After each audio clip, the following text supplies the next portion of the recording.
மருத்துவ சிகிச்சைக்காக 50,000 ரூபாய்க்கு மேல் எடுத்துச் செல்லலாம் என தலைமை தேர்தல் அதிகாரி அர்ச்சனா பட்நாயக் கூறியுள்ளார். மருத்துவமனைக்கு எடுத்துச் செல்லப்படும் பணத்திற்கான ஆவணங்களை வாட்ஸ்அப்பில் காண்பித்தால் போதும் என்று தெரிவித்துள்ள தலைமை தேர்தல் அதிகாரி, சோதனை என்ற பெயரில் பொதுமக்களை தொந்தரவு செய்யக்கூடாது என தேர்தல் பறக்கும் படையினருக்கு அறிவுறுத்தியுள்ளார். ஹெல்த் ரீசனுக்காக எடுத்துட்டு போறாங்கன்னா யார் அட்மிட்டட் இருக்காங்க அந்த ஆதாரங்கள் வாட்ஸ்அப்ல கூட காட்டினது போதும் சொல்லியிருக்கோம். நம்ம ஃப்ளைங் ஸ்குவாட்ஸ் எல்லாத்துக்கும் அதை பற்றி சென்சிடைஸ் பண்ணியிருக்கோம். 50,000 ரூபாய் என்ற தொகையை உயர்த்த வேண்டும் என வணிகர்கள் உள்ளிட்ட பல்வேறு தரப்பினர் வைத்த கோரிக்கை தலைமை தேர்தல் ஆணையத்திற்கு அனுப்பி வைக்கப்பட்டுள்ளதாகவும் அர்ச்சனா பட்நாயக் கூறினார். எரிவாயு சிலிண்டர் தட்டுப்பாடு எதிரொலியாக திருப்பரங்குன்றம் கோவில் அன்னதானத்துக்கு விறகு அடுப்புகள் மூலமாக சமையல் நடைபெறுகிறது. திருப்பரங்குன்றம் முருகன் கோவில் வளாகத்தில் உள்ள சஷ்டி மண்டபத்தில் இந்து சமய அறநிலையத்துறை சார்பில் அன்னதான திட்டம் செயல்படுத்தப்பட்டு வருகிறது. திருப்பரங்குன்றம் கோவிலில் 125 பேருக்கும், இதன் உபகோவிலான சொக்கநாதர் கோவிலில் 50 பேருக்கும் என தினமும் 175 பேருக்கு அன்னதானம் வழங்கப்படுகிறது. இந்நிலையில் எரிவாயு சிலிண்டர்களுக்கு கடும் தட்டுப்பாடு எதிரொலியாக கோவில் நிர்வாகம் சார்பில் கற்களை கொண்டு தற்காலிகமாக விறகு அடுப்புகள் உருவாக்கப்பட்டு சமையல் நடைபெற்று வருகிறது. 200 பேர் சாப்பிடுவாங்க 200 பேர் சாப்பிடுவாங்க. இதனால நேரம் ரொம்ப நேரம் ஆகுதோ, கேஸ்ல இருந்தா ரொம்ப நேரம் ஆகும்ல, இதுனா புகை வேற அடிக்கும்.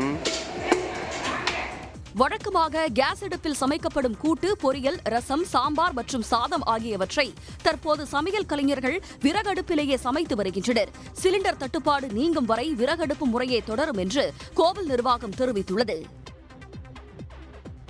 ஒட்டன்சத்திரம் காய்கறி சந்தையில் 15 கிலோ எடை கொண்ட தக்காளி பெட்டி 70 ரூபாயாக சரிந்ததால் விவசாயிகள் வேதனை அடைந்துள்ளனர். பெரியகோட்டை, காவேரியம்மாப்பட்டி, அரசப்ப பிள்ளைப்பட்டி, விருப்பாச்சி உள்ளிட்ட பல்வேறு கிராமங்களில் விளைவிக்கப்படும் தக்காளிகள் ஒட்டன்சத்திரம் காய்கறி சந்தைக்கு கொண்டு வந்து விற்பனை செய்யப்படுகின்றன.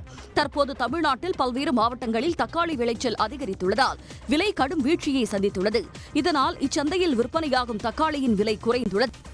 விலை ஒரு பாக்ஸ் 15 கிலோ பாக்ஸ் 60 ரூபாய் 70 ரூபாய்க்கு தான் பாக்ஸே போகுது. இதனால எங்களால ஒண்ணுமே பண்ண முடியல. வேலை நாங்க அறுவடை செஞ்சதுக்கு உழவு ஓட்டுனதுல இருந்து மருந்தடிச்சதுல இருந்து கணக்கு பார்த்தோம்னா எங்களுக்கு இந்த காசெல்லாம் எங்களுக்கு கட்டவே கட்டாது. இதனால் தக்காளி பயிரிட்ட விவசாயிகள் உரிய விலை கிடைக்காததால் கவலை அடைந்துள்ளனர். ஈரோடு மாவட்டம் பவானி அருகே ஜம்பையில் உள்ள பத்ரகாளியம்மன் கோயில் குடமுழுக்கு விழாவில் மத ஒற்றுமையை வலியுறுத்தி இஸ்லாமியர்கள் சீர்வரிசையாக பீரோ ஒன்றை பரிசாக வழங்கினர். இந்து இஸ்லாமியர்களின் ஒற்றுமையை பறைசாற்றும் வகையில் நடந்த கோயில் குடமுழுக்கு விழாவில் ஜம்பை மற்றும் அதனை சுற்றியுள்ள பகுதிகளைச் சேர்ந்த ஆயிரக்கணக்கானோர் கலந்து கொண்டனர். நாங்கள் அவர்களை கண்ணியப்படுத்துவதற்காக வேண்டி நாங்கள் ஜமாத்தார்கள் அனைவரும் கலந்து கொண்டு அவர்களுக்கு சீர்வரிசை தட்டுகளை எல்லாம் வழங்கி ஒரு அழகான பீரோ ஒன்று கோயிலுக்காக வழங்கி அவர்களை கண்ணியப்படுத்தியிருக்கின்றோம். குடமுழுக்கு விழாவை சிறப்பிக்க சீர்வரிசை பொருட்களை எடுத்து வந்த ஜம்பை பள்ளிவாசலைச் சேர்ந்த இஸ்லாமியர்களுக்கு கோயில் நிர்வாகத்தினர் மரியாதை செய்து கௌரவித்தனர். ஸ்பெயின் நாட்டைச் சேர்ந்த 30க்கும் மேற்பட்ட சிவபக்தர்கள் ஒன்றிணைந்து திருவண்ணாமலை கோயிலில் சாமி தரிசனம் செய்தனர்.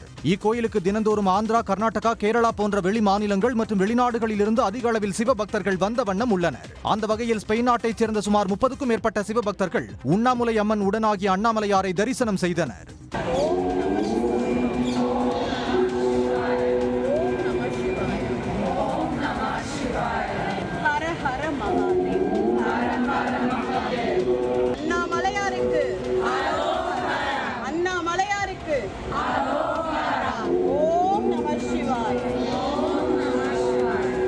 வெளிநாட்டு பக்தர்கள் சாமி தரிசனம் செய்த நிகழ்வு உள்ளூர் பக்தர்கள் மற்றும் ஆன்மீக பக்தர்களுக்கிடையே நெகிழ்ச்சியை ஏற்படுத்தியுள்ளது. விருதாச்சலம் அருகே பிடிபட்ட 9 கோடி ரூபாய் மதிப்பிலான நகைகளுக்கு உரிய ஆவணங்கள் இருந்ததால் அவை உரியவர்களிடம் ஒப்படைக்கப்பட்டது. மணவாளநல்லூர் சேலம் புறவழிச்சாலையில் அதிகாரிகள் சோதனையில் ஈடுபட்டுக் கொண்டிருந்தனர். அப்போது அவ்வழியாக வந்த தனியார் நகைக்கடைக்கு சொந்தமான வாகனத்தை நிறுத்தி சோதனையிட்டனர். அதில் 2 கோடியே 23 லட்சம் ரூபாய் மதிப்பிலான தங்க நகைகள் மற்றும் வெள்ளிப் பொருட்கள் கொண்டு சென்றது தெரிய வந்தது. இதனையடுத்து அந்த நகைகளை வட்டாட்சியர் அலுவலகம் கொண்டு சென்று ஆய்வு செய்ததில் உரிய ஆவணங்கள் இருந்ததால் ஒப்படைக்கப்பட்டது. இதேபோல் கொரியர் வாகனத்தில் தனியார் நகைக்கடைக்கு கொண்டு செல்லப்பட்ட 7 கோடி ரூபாய் மதிப்பிலான நகைகளை ஜிஎஸ்டி துறையினர் பிடித்தனர். அப்போது நகையின் எடையை பரிசோதிக்காமல் அதிகாரிகள் அனுப்பி வைத்தனர். தமிழ்நாடு சட்டமன்ற தேர்தலில் 100% வாக்குப்பதிவை வலியுறுத்தி நெல்லையில் பள்ளி மாணவர்கள் ஸ்கேட்டிங் செய்து விழிப்புணர்வு ஏற்படுத்தினர். சட்டமன்ற தேர்தல் ஏப்ரல் 23ஆம் தேதி நடைபெற உள்ளது. இதனை முன்னிட்டு அனைத்து வாக்காளர்களும் தவறாமல் வாக்களிக்க வேண்டும் என்ற நோக்கில் மாநிலம் முழுவதும் மாவட்ட நிர்வாகம் சார்பில் விழிப்புணர்வு நிகழ்ச்சிகள் நடைபெற்று வருகின்றன. அந்த வகையில் நெல்லை ஸ்ரீபுரத்தில் இருந்து சாப்டர் பள்ளி வரை மாணவர்கள் ஸ்கேட்டிங் செய்து பொதுமக்களுக்கு விழிப்புணர்வு ஏற்படுத்தினர்.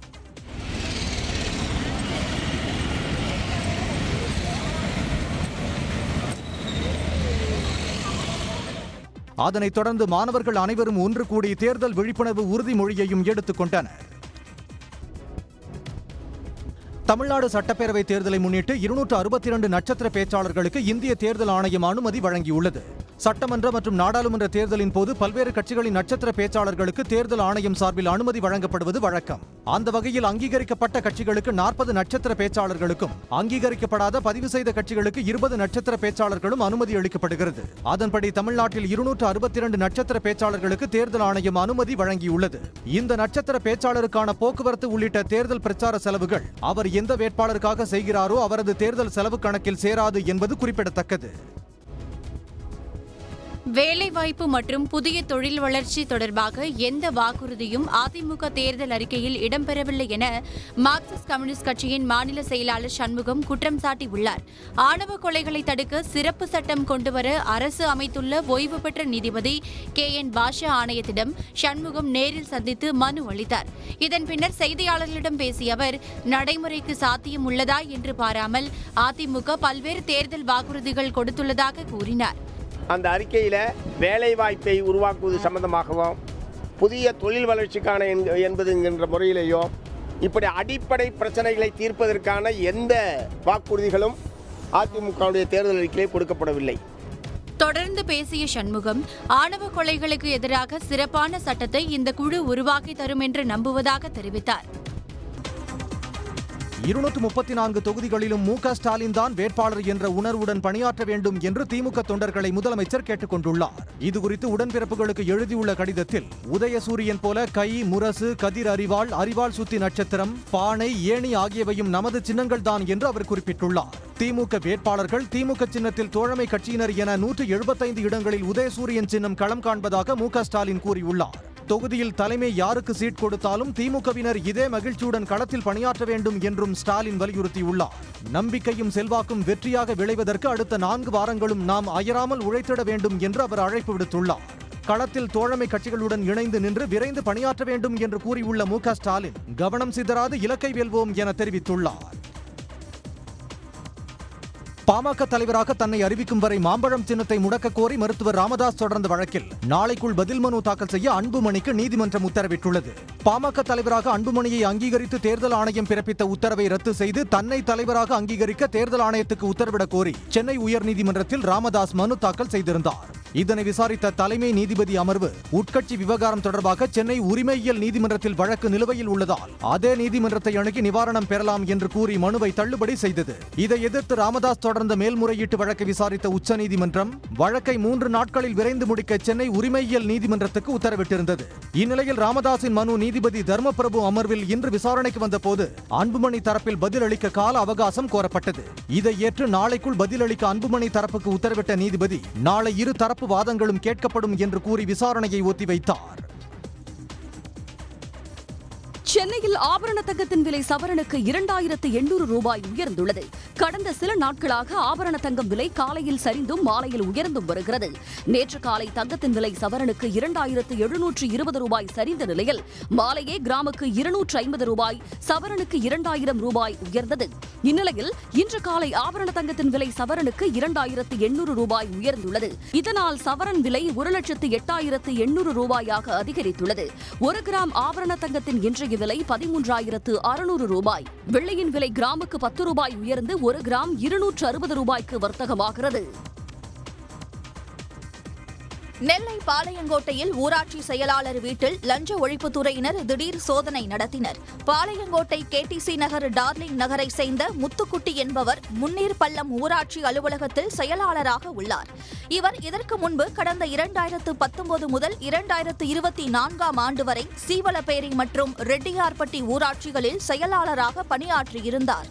குறிப்பிட்ட இந்த காலகட்டத்தில் முத்துக்குட்டி வருமானத்திற்கு அதிகமாக 70% சொத்து சேர்த்ததாக தூத்துக்குடி லஞ்ச ஒழிப்பு காவல்துறையினர் வழக்கு பதிவு செய்திருந்தனர். அதன் அடிப்படையில் அவரது வீட்டில் லஞ்ச ஒழிப்புத்துறையினர் சோதனை நடத்தினர். அதிமுகவின் தேர்தல் அறிக்கை மற்றும் வாக்குறுதிகள் வெத்து வேட்டுதான் என திமுக பொதுச் செயலாளர் துரைமுருகன் விமர்சித்துள்ளார். வேலூர் மாவட்டம் காட்பாடி மற்றும் கேவிக்குப்பம் சட்டமன்ற தொகுதிகளில் திமுக தேர்தல் அலுவலகத்தை பொதுச் செயலாளர் துரைமுருகன் திறந்து வைத்தார்.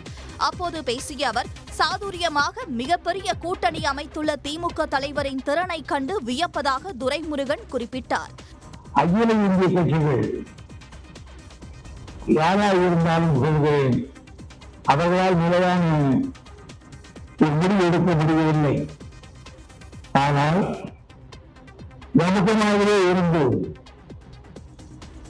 முடிவெடுத்து ஒரு பெரிய கூட்டணியை அமைத்து வெற்றிகரமாக செய்திருக்கிறார் தளபதி அவர்கள்தான். இந்த முயற்சி நிச்சயம் வெற்றி பெறும். திமுகவின் அதிகாரப்பூர்வ வேட்பாளர் பட்டியலை விரைவில் தலைவர் மு.க.ஸ்டாலின் அறிவிப்பார் என்றும் துரைமுருகன் தெரிவித்தார். திண்டுக்கல் கரூர் சாலையில் உள்ள தனியார் மண்டபத்தில் திருமணம் நடைபெற இருந்த நேரத்தில் வெடிகுண்டு வைத்திருப்பதாக வந்த மிரட்டலால் இரு வீட்டாரும் நாலா பக்கமும் சிதறி ஓடினர். வேடசந்தூரை சேர்ந்த மணமகன் சரண்குமாருக்கும் அதே ஊரைச் சேர்ந்த கௌசல்யாவிற்கும் திருமணம் நடைபெறவிருந்த நிலையில் உறவினர் ஒருவருக்கு மண்டபத்தில் வெடிகுண்டு இருப்பதாக மர்ம நபர் செல்போனில் அழைத்துள்ளார். இதனால் அச்சத்தில் உறைந்த திருமண வீட்டார் உடனடியாக போலீசாருக்கு அளித்த தகவலை அடுத்து வெடிகுண்டு நிபுணர்கள் மண்டபத்தில் தீவிர சோதனை மேற்கொண்டனர். இந்நிலையில் நல்ல நேரம் முடிவதற்குள் மணமக்கள் வீட்டார் அருகிலிருந்த கோயிலில் வைத்து தாலி கட்டினர். இந்த சம்பவம் குறித்து போலீசார் விசாரணை மேற்கொண்டுள்ளனர். உடனுக்குடன் செய்திகளை தெரிந்து கொள்ள சன் நியூஸ் பெல் ஐகானை கிளிக் பண்ணுங்க.